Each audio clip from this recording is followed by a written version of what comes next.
Daily Bible reading, Numbers chapter 19. The Lord spoke to Moses and Aaron, saying, This is the ritual law that the Lord has commanded. Instruct the Israelite people to bring you a red cow without blemish, in which there is no defect, and on which no yoke has been laid. You shall give it to Eleazar the priest. It shall be taken outside the camp and slaughtered in his presence. Eleazar the priest shall take some of its blood with his finger and sprinkle it 7 times toward the front of the tent of meeting. The cow shall be burned in his sight. Its hide, flesh, and blood shall be burned, its dung included. And the priest shall take cedar wood, hyssop, and crimson stuff, and throw them into the fire, consuming the cow. The priest shall wash his garments and bathe his body in water.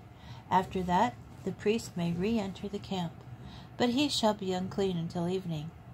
He who performed the burning shall also wash his garments in water, bathe his body in water, and be unclean until evening.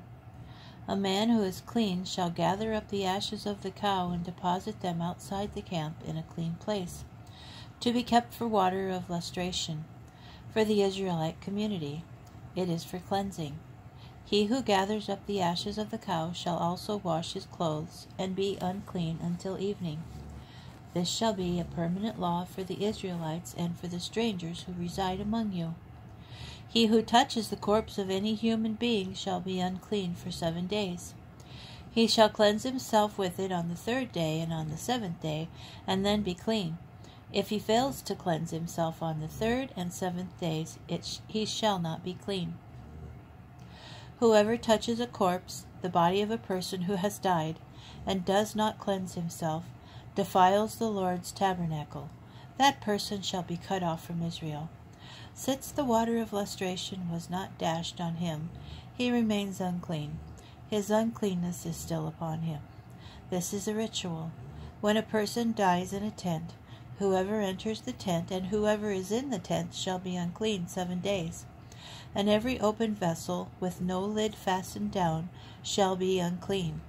And in the open, anyone who touches a person who was killed, or who died naturally, or a human bone, or a grave, shall be unclean 7 days. Some of the ashes from the fire of cleansing shall be taken for the unclean person, and fresh water shall be added to them in a vessel. A person who is clean shall take hyssop, dip it in the water, and sprinkle on the tent and on the vessels and people who were there, or on him who touched the bones, or the person who was killed or died naturally, or the grave. The clean person shall sprinkle it upon the unclean person on the 3rd day and on the 7th day, thus cleansing him by the 7th day.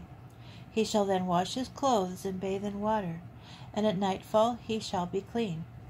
If anyone who has become unclean fails to cleanse himself, that person shall be cut off from the congregation, for he has defiled the Lord's sanctuary.